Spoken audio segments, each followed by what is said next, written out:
நன்று. இப்பொழுது நாங்கள் பார்ப்பது 1999ஆம் ஆண்டில் நடைபெற்ற அரச பரீட்சை தரமைந்து புலமைப்பரிசில் பரீட்சைக்கான அரச பரீட்சை வினாத்தாள் ஒன்றின் வினாக்களுக்கு விடை காணும் விளக்கம். இப்ப இதுல 37வதுல இருந்து 40 வரையில உள்ள வினாக்களுக்கு விடை காணும் விளக்கங்கள் கற்பிக்க போகின்றேன். அப்ப நீங்கள் இதனை அவதானித்து இந்த வினாக்களுக்கு விடை காணுகின்ற விளக்கத்தை அப்படியே கூறக்கூடிய ஆற்றலை பெற வேணும். இது பிரதியீடு என்று சொல்றது. இங்க 9 குறியீடுகள் தந்திருக்க. 9 குறியீடுகளுக்கும் ஒவ்வொரு குறியீட்டுக்கும் ஒவ்வொரு சொற்கள் பிரதியீடாக தரப்பட்டிருக்கும். பிரதியீடு என்பது அதற்கு பதிலாக இது, இதற்கு பதிலாக அது என்பது ஆகும்.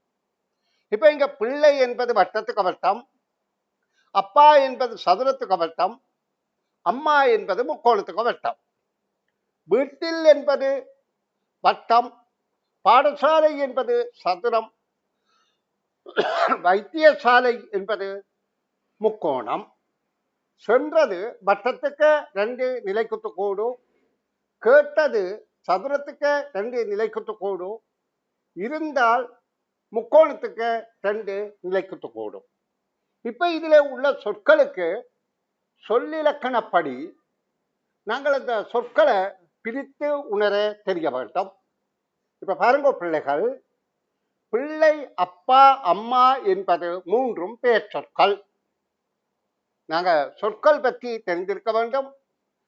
அதாவது தமிழ்ல எழுத்துக்கள் 4 வகையாக பிரிக்கலாம். உயிரெழுத்து, மெய்யெழுத்து, உயிர் மெய்யெழுத்து, ஆயுத எழுத்து. இப்ப நான் கற்பிக்கிற விடயம் பிள்ளைகள் திருப்பி அப்படியே விளங்கி கொண்டு ஒப்புவிக்க வேண்டும் என நான் எதிர்பார்க்கிறேன். ஏனென்றால் அப்பதான் பிள்ளை துல்லியமாக கேட்டு மனதில் பதிக்கும். அப்ப நான் இங்க உங்களுக்கு சொல்கிறேன், எழுத்துக்கள் 4 வகை என்று. அதாவது உயிரெழுத்து, மெய்யெழுத்து, உயிர்மெய் எழுத்து, ஆயுத எழுத்து. அப்ப உயிரெழுத்துக்கள் 12 எழுத்து, மெய்யெழுத்துக்கள் 18 எழுத்து, உயிர்மெய் எழுத்துக்கள் 216 எழுத்து, ஆயுத எழுத்து 1, மொத்தம் 247 எழுத்துக்களால் தமிழ் மொழி ஆக்கப்படுகின்றது என்பது உங்களுக்கு தெரிகின்றது. அதுல 4 வகையான சொற்களும் இருக்கின்றது. சொற்கள் பெயர்ச்சொல், வினைச்சொல், இடைச்சொல், உரிச்சொல். அப்ப பெயர்ச்சொல் என்றால் பெயரை குறிப்பது, வினைச்சொல் என்றால் செயலை குறிப்பது, இடைச்சொல் என்பது பெயர்ச்சொல்லோடு அல்லது வினைச்சொல்லோடு விகுதி சேர்ந்து வருவது இடைச்சொல் எனப்படும். உரிச்சொல் என்பது மிகைப்படுத்தி கூறுவது. இப்ப நாங்க இந்த குறியீடுகள் பார்த்தோம். குறியீடுகளுக்கு நான் இப்ப பரவிலக்கணம் குறித்தரவில்லை. ஆனா குறியீடுகள் வட்டத்துக்கு வட்டம், சதுரத்துக்கு வட்டம், முக்கோணத்துக்கு வட்டம், வட்டம், சதுரம், முக்கோணம், வட்டத்துக்கு 2 நேர்கோடு, சதுரத்துக்கு 2 நிலைக்குத்து கோடு, நேர்கோடு, நிலைக்குத்து மேலிருந்துகளாக, முக்கோணத்துக்கு 2 நிலைக்குத்து கோடு என்பதை மட்டும்தான் நாங்கள் இப்ப பார்க்கிறோம். இப்ப இந்த குறியீடுகள் குறிக்கிற சொற்கள் பிள்ளை, அப்பா, அம்மா என்பது பெயர் சொல். அப்ப அடுத்து வீட்டில், பாடசாலை, வைத்தியசாலை என்பது, இந்த வீட்டில் என்பது மட்டும்தான் ஒரு வித்தியாசமான சொல். அதாவது வீட்டில் என்பது வீடு, சக, இல் என்பது சேர்ந்திருக்குது. அப்ப இது விகுதி என்று சொல்றது வீட்டில். அப்ப இதை சொல்றது இடைச்சொல் என்று. அப்ப இது 3ம் பெயர் சொல் என்று பார்த்தோம். இந்த பாடசாலை, வைத்தியசாலையும் பெயர் சொல். மற்ற 3 சொற்களும் வினை சொற்கள், சென்றது கேட்டது இருந்தால். இப்ப நாங்க 3 வகையான சொற்கள் பற்றி இந்த பந்திகள்ல, வாக்கியங்கள்ல பார்க்கக்கூடியதாக இருக்கின்றது. இவை பெயர் சொல், இதுவும் பெயர் சொல்லிலே அடங்குது. இது இடைச்சொல். அடுத்தது இவை அனைத்தும் வினைச்சொல். அப்ப உரிச்சொல் பற்றி இங்க நாங்க கவனிக்கவில்லை. உரிச்சொல் என்பது மிகைப்படுத்தி கூறுவது, அது 5ஆம் தரத்துக்கு அவசியமற்றது. அப்ப 4 வகையான சொற்களை கொண்டு வாக்கியங்களை ஆக்குவதற்கு நாங்கள் பிரதியீட்டை பயன்படுத்த போகின்றோம். அதாவது இங்க பாருங்க, இங்க 2 குறியீடுகள் இருக்குது, இங்க 2 குறியீடுகள் இருக்குது. அப்பாவிடம் பணம். அப்ப பிள்ளை அப்பாவிடம் பணம் இங்கால இருக்குது. இது கேட்டது என்று இருக்குது, அடுத்தது இருந்தால் என்று இருக்கு. அப்ப பிள்ளை அப்பாவிடம் பணம் கேட்டதா இருந்தாளா, அல்லது அம்மா அப்பாவிடம் பணம் இருந்தாளா அல்லது கேட்டதா பொருத்தம் என்றால் நாங்கள் வாக்கிய சொல்லமைப்பில பார்க்கிற போது எங்களுக்கு தெரிகின்றது பிள்ளை அப்பாவிடம் பணம் கேட்டது தான் பொருந்துகின்றது. நன்றா பாருங்க, பிள்ளை பிள்ளை அப்பாவிடம் பணம் கேட்டது. அப்ப இதுல ரெண்டும் தான் இருக்கு, இந்த குறியீடும் இந்த குறியீடும் தான் பொருத்தமானது. பிள்ளை அப்பாவிடம் பணம் என்பது இங்க தரப்படுகிறது, இங்க அப்பாவுக்கு குறியீடு சரியில்லை. பிள்ளை அப்பாவிடம் பணம் கேட்டது. அப்ப பிரதியீடு, பிரதியீடு என்பதற்கு இங்க பிள்ளை என்பதற்கு பட்டத்துக்கு அர்த்தம், அப்பாவிடம் பணம் என்ற சொற்கள் தரப்பட்டிருக்குது. கேட்டது என்பதற்கு சதுரத்துக்கு நேர்கூடு. இங்க பாருங்க, இந்த அப்பாவிடம் என்பது பெயர் சொல்லல்ல, இது விகுதி சேர்ந்திருக்கு. ஆனபடியா இது இடச்சொல் என கருத வேண்டும். அப்ப உங்களோட வாக்கியத்துல பெயர்ச்சொல், வினைச்சொல், இடச்சொல் என்பது தெரிந்து கொண்டது. அதாவது பிள்ளை அப்பாவிடம், அப்பாவிடம் என்ற இடம் என்ற விகுதி சேர்ந்தபடியால் அது பணம் என்பது பெயர்ச்சொல், பணம் கேட்டது என்பது வினைச்சொல்.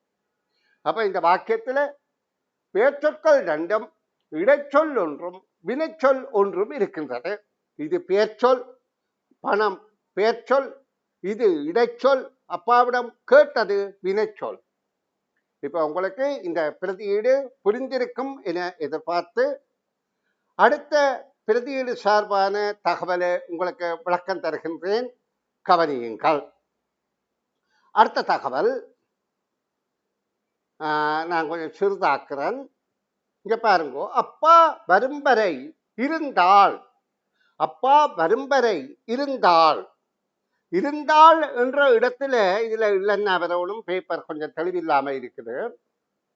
அப்பாவிடம் அப்பா வரும்பரை இருந்தால் என்றால் பிள்ளையா அல்லது அம்மாவா அப்பா வரும்பரை வீட்டிலா பாடசாலையிலா இருந்தால், இங்க சொற்களை அதாவது இந்த பேப்பர் செய்யக்களை தவறு விட்டிருப்பார்கள் போல இருக்குது.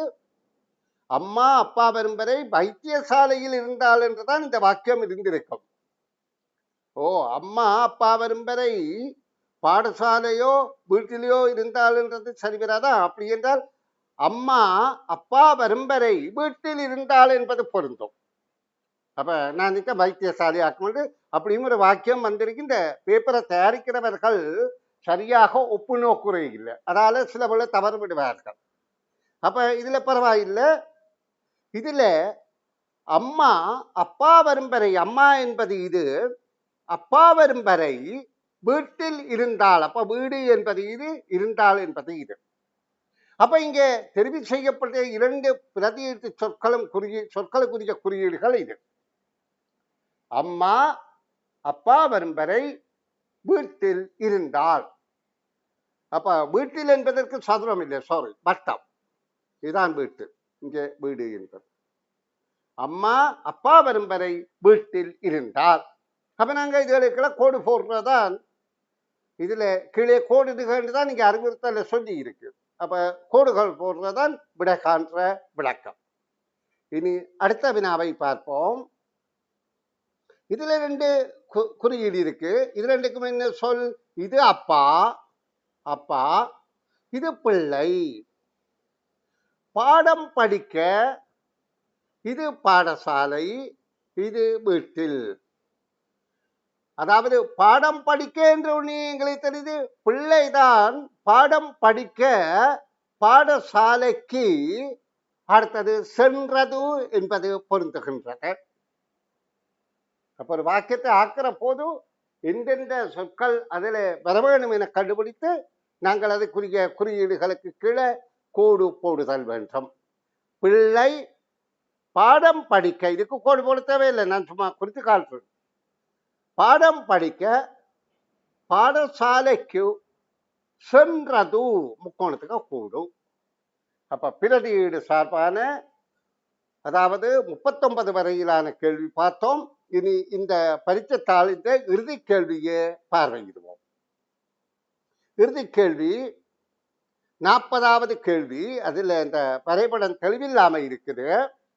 அப்ப நாங்க அந்த வரைபடத்தை பூர்த்தி செய்த பிறகு கேள்வியை அணுகுவோம்.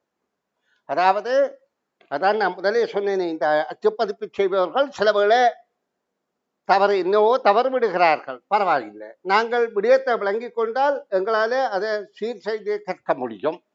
இப்ப இங்க 2 குறியீடு இருக்கணும். இதுல உள்ள குறியீடு சதுரத்துக்கு வட்டம். அடுத்து இங்க 2 குறியீடு இருக்கணும். இது முக்கோணமும் சதுரமுமாக இருக்கின்றது. அடுத்த 2 குறியீடு இருக்கின்றது. அப்ப இதுல தான் இந்த வைத்தியசாலையில் சரி உடன் அம்மா வைத்தியசாலையில் இருந்தாள். அப்ப யாருடைய அம்மா? அப்பாவுடன். அப்பாவுக்குரிய குறியீடு எது? இது அப்பாவுடன் அம்மா வைத்தியசாலையில், வைத்தியசாலை குறியீடு இது. இருந்தால் என்ற குறியீடு இதுதான். அப்ப இது 99ஆம் ஆண்டு அரச பரீட்சைத்தாள். நான் கற்பித்து இந்த பரீட்சைத்தாள்களுக்கு மாணவரை அனுப்பி இருக்கிறேன். அதே நேரம் இந்த பரீட்சைத்தாளில் நீண்ட காலம் பரிச்சயமாகி இருக்கிறேன். அப்ப எனக்கு தெரியும் இப்படி ஒரு வாக்கியம் வந்தது. அதாவது நான் முன் வாக்கியத்தை இப்படியாக நினைச்சேன். அப்ப இதுல அப்பா அப்பா அதாவது முதலாவது சொல் என்ன? அதாவது சதுரத்துக்கு வட்டம். அப்பா உடன் அம்மா வைத்தியசாலையில் இருந்தால். இப்ப பிரதியீடு சார்பான இந்த 4 வினாக்களுக்கும் நான் விடை விளக்கம் தந்துவிட்டேன். இப்ப அரோனிகா இந்த கேள்விகளுக்கான விடை விளக்கத்தை ஒன்றரை சொல்லுங்க. மற்ற பிள்ளைகளையும் நான் கேட்கிறேன். ஏனென்று சொன்னா சகலரும் இதுல பங்கு பெற்ற வேண்டும். இது இலகுவான விடயம்தான். ஆனால் இப்படியாக நாங்க பயிற்சி பெற்றுக் கொண்டு போக இலகுவானபடியே மிக இலகுவாக நாங்க சொல்லக்கூடியதாய் இருக்கும். அரோனிகா, இப்ப நீங்க இந்த கேள்வியை வாசித்து முதல் கேள்விக்கு மட்டும் 37வது கேள்விக்கு மட்டும் விடைகாணும் விளக்கம் சொல்லுங்கம்மா. 37 தொடக்கம் 40 வரையுள்ள வினாக்களுக்கு சரியான வாக்கியத்தை அமைப்பதற்கு பொருத்தமான குறியீட்டு உருவின் கீழே கோடிடுக. இவை வாக்கியங்களை அமைக்க உதவும் குறியீட்டு உருவங்களாகும். வட்டத்துக்குள்ள வட்டம் வந்து பிள்ளை, சதுரத்துக்குள்ள வட்டம் அப்பா, முக்கோணத்துக்குள்ள வட்டம் அம்மா. வட்டம் வந்து வீட்டில், சதுரம் பாடசாலை, முக்கோணம் வைத்தியசாலை. வட்டத்துக்குள்ள 2 கோடுகள் வந்து சென்றது, சதுரத்துக்குள்ள 2 கோடுகள் கேட்டது, முக்கோணத்துக்குள்ள 2 கோடுகள் இருந்தால். வட்டத்துக்குள்ள வட்டம், முக்கோணத்துக்குள்ள வட்டம் அப்பாவின் பணம். வட்டத்துக்குள்ள வட்டம் என்றா பிள்ளை, முக்கோணத்துக்குள்ள வட்டம் என்றா அம்மா. அப்பாவிடம் பணம் வந்தது. அத நாங்க பிள்ளைதான் அப்பாட்ட பணம் கேட்கும், அம்மா அப்பாட்ட இல்ல. அப்ப அடுத்தது சதுரத்துக்குள்ள 2 கோடு கேட்டது, முக்கோணத்துக்குள்ள 2 கோடு இருந்தால். பணம் இருந்தால் என்ற ஒரு சொல் வராது, பணம் கேட்டிருந்துதான் வேண்டும். அப்ப பிள்ளை அப்பாவிடம் பணம் கேட்டது. பிள்ளைக்கு வட்டத்துக்குள்ள வட்டம், கேட்டதுக்கு சதுரத்துக்குள்ள 2 கோடுகள் சார். 2 கோடு என்பதை நிலக்குத்து கோடு என்று சொல்லி பழகணும். அப்பதான் இந்த கோட்டின் வித்தியாசம் தெரியும். கிடைக்கோடா நிலைக்குத்து கோடா. சரி, வெரி குட், நல்லா. இப்ப இதுல பிரதியீடுக்குரிய சொற்களை வைத்து நாங்கள் இந்த வாக்கியத்தை ஆக்குகின்ற போது அந்த வாக்கியத்துக்கு பொருத்தமான சொல்லாக தெரிவு செய்யக்கூடிய குறியீடு விடையாக காணுறோம். இப்ப முதலாவது வட்டத்துக்கு வட்டம் என்பது பிள்ளை என்பதை குறிக்கின்றது. அப்ப பிள்ளை அப்பாவிடம் பணம் கேட்டது என்பதுதான் மிக பொருத்தமாக இருக்கின்றது. ஏன் அப்பாவிடம் பணம் இருந்தால் என்றது பொருத்தமல்ல, வாக்கிய அமைப்பு பிள்ளை. அம்மா அப்பாவிடம் பணம் இருந்தால் என்றால் அதிலே 70 சரியாக இருக்கலாம், ஆனால் கருத்து பிழைக்குது. அம்மா அப்பாவிடம் பணம் இருந்தால், அம்மா இருந்தால் என்றால் சரி, அப்பாவிடம் பணம் இருந்தால் என்றால் அது கருத்துப்பிழை. அப்ப வாக்கியத்துல எழுத்துப்பிழை, கருத்துப்பிழை, சொல்லிலக்கணப்பிழை இருக்கக்கூடாது. அப்ப இது கருத்துப்பிழையாக வந்துவிடும். அப்ப பிள்ளை அப்பாவிடம் பணம் கேட்டது என்பது சொல்லிலக்கணப்படி எழுவாயும் சரி பயனிலையும் சரி பொருத்தமாக இருக்கின்றது. அடுத்த கேள்விய எனக்கு லீசா சொல்லுங்கம்மா. 37 தொடக்கம் 40 வரையுள்ள வினாக்களுக்கு சரியான வாக்கியத்தை அமைப்பதற்கு பொருத்தமான குறியீடு உருவின் கீழே கோடிடுக. இவை வாக்கியங்களை அமைக்க உதவும் குறியீட்டு உருவங்களாகும். இப்ப வட்டத்துக்குள்ள வட்டம் பிள்ளை, சதுரத்துக்குள்ள வட்டம் அப்பா, முக்கோணத்துக்குள்ள வட்டம் அம்மா. இவ்வளவு அம்பட்டு வந்துட்டு பெயர் சொற்கள். அடுத்தது வட்டம் வந்துட்டு வீட்டில், சதுரம் வந்துட்டு பாடசாலை, முக்கோணம் வந்துட்டு வைத்தியசாலை, இம்பட்டு வந்துட்டு இடைச்சொற்கள். வட்டத்துக்குள்ள நிலை குத்துக்கோடு 2 அது சென்றது. சதுரத்துக்குள்ள எத்தனையாவது கேள்வி விளங்கப்படுத்துறீங்கள்? 38வது கேள்வி எல்லாம் நீங்க என்ன தூக்கமா இருந்தீங்களா? முதல் கேள்வி, அதாவது 37வது கேள்விதான் அரோனிகா விளங்கப்படுத்தினது. அடுத்த 38 தானே விளங்கப்படுத்தணும். அப்ப நீங்க கவனிக்காம இருந்தபடியா நீங்க இப்படி அளிக்க வேண்டாம். இப்ப ஹஸ்பின் 38வது கேள்விக்கு இப்படி அழியுங்கோ. வட்டத்துக்கு வட்டம் வந்து வட்டத்துக்கு வந்து அம்மா, வட்டத்துக்கு வந்து பிள்ளை. அடுத்தது வந்து இருக்கு முக்கோணத்துக்குள்ள வட்டம், முக்கோணத்துக்கு வட்டம் வந்து அம்மா. இதுல பிள்ளை அப்பா வரைன்றது வராது, அம்மா அப்பா வரைன்ற வரும். அப்ப முக்கோணத்துக்கு வட்டம். அடுத்தது வட்டம் பிள்ளை அப்பா வரும் வரை பாடசாலையில் இருந்தால் என்றது வராதா? வரும் சார். அப்பேன் அப்ப பிள்ளையாக சொல்லி கொண்டிருக்கிறாள் கருத்தை. அதாவது கற்பிக்கிற போது கவனமே கேட்கிற ஆற்றல் இருந்தா இந்த பிழை வராது. அப்ப ஏனென்றால் இந்த சிறிய பிழைதான் எங்களை பெரிய பிழைக்கு இட்டு செல்லும். அப்ப நீ சொன்ன இதுல அப்பா அம்மா என்று குழப்பினாய். அப்பா அம்மா என்ற 2 சொற்கள் இருக்கு, அதுல 2ல் ஏதாவது ஒரு சொல்லி எடுக்கலாம். அப்பா அல்லது அம்மா, சாரி அம்மா அல்லது பிள்ளை என்ற சொல்லி இருக்கு, அதுல 2ல் எதையும் எடுக்கலாம். பிள்ளை அல்லது அம்மா அப்பா வரும் வரை பாடசாலையில் அல்லது வீட்டில் இருந்தால் என்றால் அது பிள்ளைக்கு பொருந்தாது. காரணம் என்னன்னு சொன்னால், பிள்ளை என்பது ஆணையும் குறிக்கலாம் பெண்ணையும் குறிக்கலாம். ஆனால் இங்க அம்மா என்று சொல்றானே இருந்தாலுக்கு கூட பொருத்தம். இப்ப பிள்ளை என்ற சொல் பொதுப்பால் சொல். ஆணையும் பிள்ளை என்று சொல்லலாம், பெண்ணையும் பிள்ளை என்று சொல்லலாம் சிறுபராயத்தில. அப்ப பிள்ளை என்றால் ஆண் பிள்ளை பெண் பிள்ளை. அப்ப இருந்தால் என்பதுதானே இங்க கூடுதலாக பெண்பால் சொல்லை குறிக்கின்றது. அப்ப என்ன வரும்? அம்மா அப்பா வரும் வரை வீட்டில் இருந்தாளா அல்லது பிள்ளை அப்பா வரும் வரை பாடசாலையில் இருந்தாளா பொருந்தும்? நல்லா யோசிச்சு சொல்லப்பன். அம்மா அப்பா வரும் வரை வீட்டில் இருந்தாலும் வரும். Very good, கட்டிக்கார்.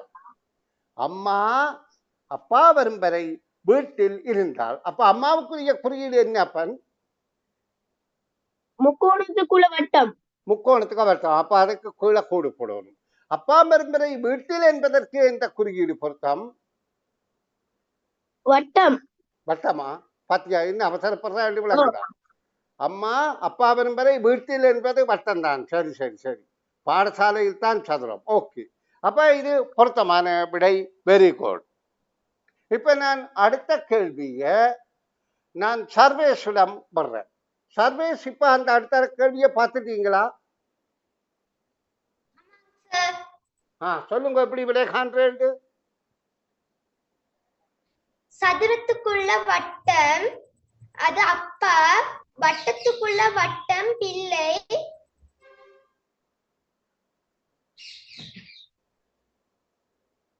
அப்பா பாடம் படிக்க வராது, பிள்ளை பாடம் படிக்க பாடசாலைக்கு சென்றது.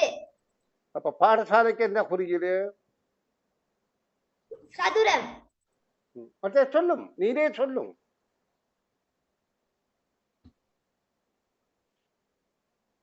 சென்றதுக்கு வட்டத்துக்குள்ள நிலை குத்து 2. கோடு நிலைக்குத்து கோடு நிலைக்குத்து கோடு என்று சொல்லணும். வெரி குட், பரவாயில்லை. நல்ல, அதாவது சொற்களை நல்லா பிரயோகித்து பழகணும், அப்பத்தானே வந்துவிடும். இப்ப நீங்க சொன்னீங்க இதுல அப்பா பிள்ளை என்று இருக்குது. பாடம் படிக்கின்ற இடத்துல அப்பா பொருந்தாது, அப்பா எல்லாம் படித்து முடிச்சுட்ட. அப்ப பிள்ளை தான் பொருந்தும். பிள்ளை பாடம் படிக்க எங்க இருக்கும்? வீட்டிலேயா பாடசாலையிலையா? பாடசாலை தான் பொருந்தும். பாடசாலைக்கு அதாவது சென்றதுவா அல்லது முக்கோணத்துக்கு இருந்தாலா பொருந்தும்? சென்றதுதான் பொருந்தும். அப்ப என்னென்ன குறியீட பொருத்தம் சொல்லுங்க சீக்கிரம். வட்டத்துக்குள்ள வட்டம், பிள்ளை பிள்ளை பாடம் படிக்க, சதுரம் பாடசாலைக்கு சென்றது. சென்றது வட்டத்துளுக்கு நிலை குத்து கோடு 2. வெரி குட், கெட்டிக்காரன், வாழ்த்துக்கள். இன்று நாங்கள் ஒரு புது மாணவியை சந்தித்திருக்கிறோம். அந்த பிள்ளை இப்ப இந்த 40வது கடைசி கேள்விக்கு விட சொல்ல போறா. சொல்லுங்கம்மா.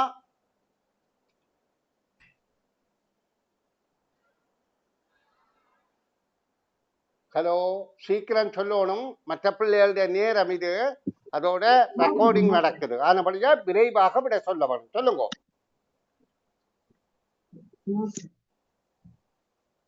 சரி, அவன் நீண்ட நேரம் மௌனம் சாதித்தபடியால் அவவிடம் கேள்வி கேட்கவில்லை. இப்ப லீசா சொல்லுமா இந்த 40வது கேள்விக்கு. இப்ப முக்கோணத்துக்குள்ள வட்டம் வந்துட்டு அம்மா. இப்ப அந்த ஒரு அடுத்த ஒரு தெருல சதுரத்துக்குள்ள வட்டம் அப்பா. இது வந்துட்டு முக்கோணத்துக்கு அம்மா, இது வந்து இதுல அப்பா. இந்த இடத்துல அம்மாவுடன் அம்மா என்ற சொல் வாக்கியம் பொருந்துமா? இல்ல, அம்மாவுடன் அம்மா என்பது பொருந்தாது. அப்பாவுடன் அம்மா என்பது பொருந்துமா? ஓ. அப்ப அப்பாவுடன் அம்மா. சரி, சொல்லுங்க அடுத்தது. அடுத்தது வந்துட்டு முக்கோணம். அதுக்கு என்ன சொற்களுக்குரிய குறியீட்டுக்குரிய சொல்லுங்க. முக்கோணம் வந்துட்டு வைத்தியசாலை. அடுத்தது வந்துட்டு சதுரம் வந்துட்டு பாடசாலை. அப்பா அம்மாவுடன் பாடசாலையில் இருந்தாங்கிறது வராது. ஏன்னா அம்மா படிச்செல்லாம் முடிச்சுட்டாங்க. அப்ப வந்துட்டு வைத்தியசாலை இருந்தாங்க தான் வரும். வைத்தியசாலைக்கு வந்துட்டு முக்கோணம் 2 நிலை குத்து கோடு. அப்ப அப்பாவுடன் அம்மா எங்க இருந்தால்? வைத்தியசாலையில் முக்கோணத்துக்கு நிலைக்குத்து கோடு இருந்தால். வெரி குட், வாழ்த்துக்கள், நன்று.